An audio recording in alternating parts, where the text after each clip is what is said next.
Perseroan belum merevisi target kinerja tahun ini dan memilih menjalankan ekspansi secara hati-hati sambil mencermati perkembangan kondisi global.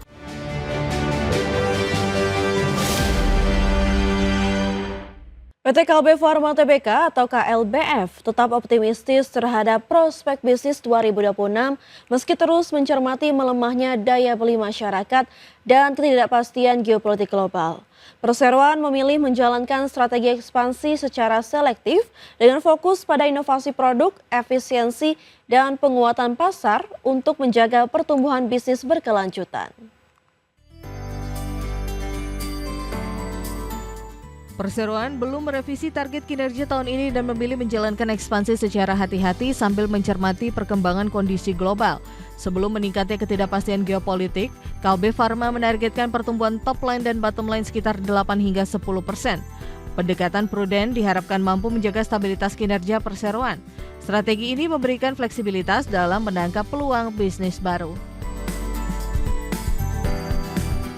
Kalbe terus mengembangkan produk baru terutama pada segmen nutrisi dan minuman ready to drink untuk penyesuaian perubahan preferensi konsumen. Perseroan juga melihat adanya pergeseran pola konsumsi akibat daya beli yang melemah. Inovasi produk menjadi salah satu kunci mempertahankan pertumbuhan penjualan. Langkah tersebut memperkuat posisi Kalbe di pasar kesehatan dan nutrisi. Perseroan menyiapkan belanja modal sekitar 1 triliun rupiah untuk pemeliharaan fasilitas produksi, penambahan kapasitas dan mendukung agenda ekspansi bisnis. Investasi tersebut dilakukan untuk menjaga efisiensi sekaligus meningkatkan kapasitas produksi dalam jangka panjang. Kalbe juga terus meningkatkan tingkat komponen dalam negeri dan pengembangan produk biologi. Langkah tersebut mendukung ketahanan industri farmasi nasional. Meski menghadapi tantangan daya beli dan geopolitik, KB Farma tetap membuka peluang ekspansi, kemitraan, dan investasi yang sejalan dengan strategi jangka panjang. Dukungan hilirisasi farmasi dan peningkatan kapasitas domestik menjadi peluang pertumbuhan baru bagi perseroan. Strategi bisnis, inovasi, dan efisiensi diharapkan menjadi daya saing KB Farma. Perseroan optimistis, industri farmasi nasional masih memiliki prospek pertumbuhan yang positif. Berbagai sumber IDX Channel. Pemerintah tidak berhenti pada implementasi biodiesel B50. Setelah berhasil mendorong penggunaan campuran solar dengan 50% bahan bakar nabati berbasis minyak sawit, pemerintah kini mulai menyiapkan langkah strategis berikutnya, yakni mencampur bensin dengan etanol yang ditargetkan mulai berlaku pada 2027. Menteri Energi dan Sumber Daya Mineral Bahlil Lahadalia mengatakan bahwa keberhasilan program B50 akan menjadi cetak biru untuk pengembangan bahan bakar nabati lainnya di tanah air, termasuk bioetanol. Menurut Bahlil, percepatan pengembangan etanol ini merupakan arahan langsung dari Presiden guna memperkuat ketahanan energi nasional dari hulu hingga hilir. Ia menjelaskan program bioetanol tersebut nantinya akan memanfaatkan berbagai komoditas pertanian dalam negeri seperti tebu, singkong, dan jagung. Dalam pelaksanaannya, pemerintah siap melibatkan berbagai pihak, mulai dari badan usaha milik negara hingga sektor swasta. Selain daripada itu kami laporkan bahwa dengan keberhasilan B50, maka kita mau contoh untuk bensin, yaitu etanol.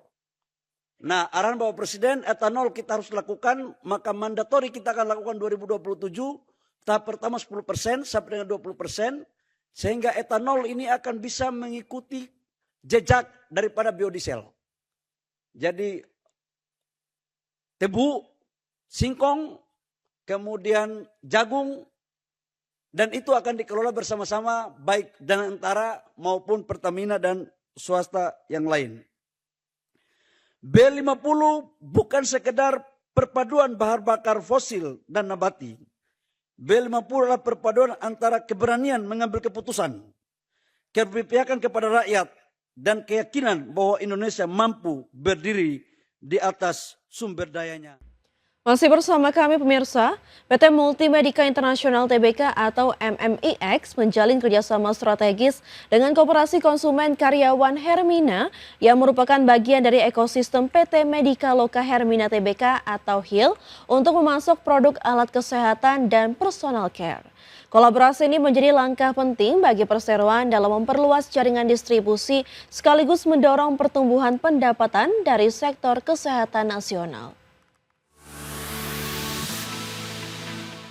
Emiten MMIX menjalin kerjasama strategis dengan Koperasi Konsumen Karyawan Hermina yang merupakan bagian dari ekosistem PT Medika Loka Hermina Tbk.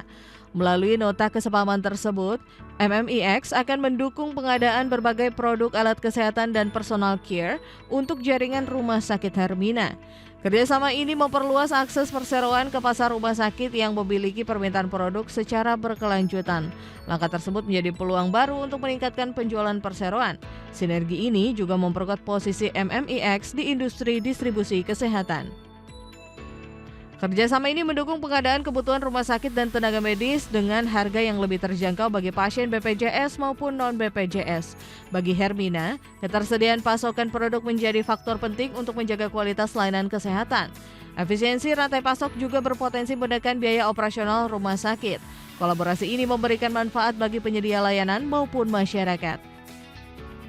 Perseroan terus mengembangkan portofolio produk FMCG dan alat kesehatan untuk memperluas sumber pendapatan di luar bisnis distribusi konvensional. Kemitraan dengan jaringan rumah sakit memberikan peluang kontrak jangka panjang yang lebih stabil. Strategi diversifikasi membantu MMIX meningkatkan ketahanan bisnis di tengah persaingan pasar. Ekspansi pasar institusi menjadi motor pertumbuhan baru bagi perseroan. Dengan jaringan Hermina yang mengelola puluhan rumah sakit di berbagai daerah, MMIX memiliki peluang meningkatkan skala distribusi dan memperkuat posisi pasar. Peningkatan volume penjualan berpotensi memberikan dampak positif terhadap kinerja keuangan perseroan dalam jangka panjang. Kolaborasi strategis menjadi salah satu kunci pertumbuhan industri kesehatan modern. Langkah tersebut menunjukkan fokus MMIX dalam membangun bisnis yang berkelanjutan. Berbagai sumber IDX Channel.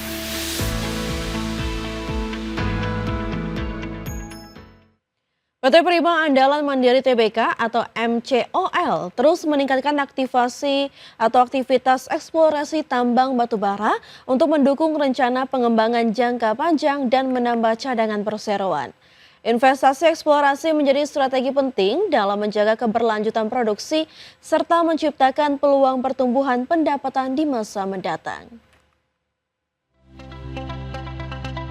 Melalui anak usahanya PT Mandiri Inti Perkasa, perseroan mengeluarkan biaya operasional eksplorasi sebesar 32.022,12 US dollar pada kuartal kedua 2026. Kegiatan eksplorasi difokuskan pada pengeboran infill untuk mendapatkan data geologi yang lebih akurat. Langkah tersebut menjadi fondasi dalam menjaga keberlanjutan operasi penambangan. Investasi eksplorasi juga mendukung rencana produksi jangka panjang perseroan. Aktivitas pengeboran dilakukan untuk memperoleh data detail area pengembangan 5 tahun ke depan sekaligus menambah sumber daya dan cadangan batu bara. Data eksplorasi menjadi dasar penting dalam menyusun rencana produksi dan pengembangan tambang. Penambahan cadangan memberikan kepastian pasokan bagi pelanggan dalam jangka panjang. Strategi tersebut juga meningkatkan nilai aset perseroan.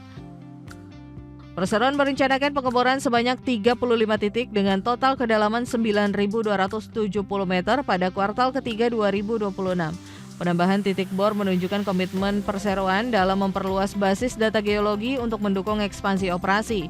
Kegiatan tersebut menjadi bagian dari strategi menjaga keberlanjutan produksi batu bara. Perseroan terus menyesuaikan rencana eksplorasi dengan kebutuhan pasar dan operasional. Bagi industri pertambangan, eksplorasi menjadi investasi strategis untuk menjaga umur tambang dan memastikan keberlanjutan pendapatan perseroan. Cadangan yang lebih besar memberikan fleksibilitas dalam meningkatkan produksi sesuai permintaan pasar. Langkah tersebut juga memperkuat daya saing perseroan di industri batu bara nasional. Strategi eksplorasi berkelanjutan diharapkan menjadi pendorong pertumbuhan kinerja perseroan pada tahun-tahun mendatang. Berbagai sumber IDX Channel.